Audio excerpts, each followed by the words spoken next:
కూటమి ప్రభుత్వం అధికారంలోకి వచ్చిన తర్వాత ఒక ఛానల్కి ఇంటర్వ్యూ ఇస్తూ జనసేన పార్టీకి సంబంధించిన రాయపాటి అరుణ గారు ఒక డిబేట్లో మాట్లాడుతూ మాజీ ముఖ్యమంత్రి వైఎస్ఆర్సీపీ పార్టీ అధినేత జగన్మోహన్ రెడ్డి గారి సతీమణి భారతిరెడ్డి గారి గురించి, జగన్మోహన్ రెడ్డి గారి కుమార్తెలైనటువంటి జగన్మోహన్ రెడ్డి గారి పిల్లల మీద ఏ విధమైనటువంటి వ్యాఖ్యలు చేశారో రాష్ట్ర ప్రజలు చూడలేదా? ఆ రోజు ఎందుకు ఈ ఎల్లో మీడియా తప్పు, ఇది జనసేన పార్టీ తరపు నుంచి మాట్లాడినటువంటి రాయపాటి అరుణ గారు ఇట్లాంటి మాటలు మాట్లాడకుండా ఉండాల్సింది, ఇది తప్పు అని మరి ఎందుకు సమర్థించలేదు?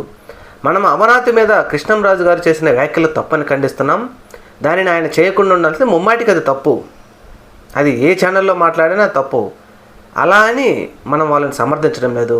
ఎల్లో మీడియా ఈరోజు ఈ విధంగా చొక్కలు చించుకునేలాగా యూట్యూబ్ ఛానల్స్ ఎల్లో మీడియా మరి మాట్లాడుతున్నప్పుడు, జగన్మోహన్ రెడ్డి గారి ఫ్యామిలీ మీద, వారి ఇంట్లో మహిళల మీద మాట్లాడినప్పుడు ఎక్కడికి వెళ్ళారు మీరందరూ? తప్పు ఎవరు చేసినా తప్పే కదా.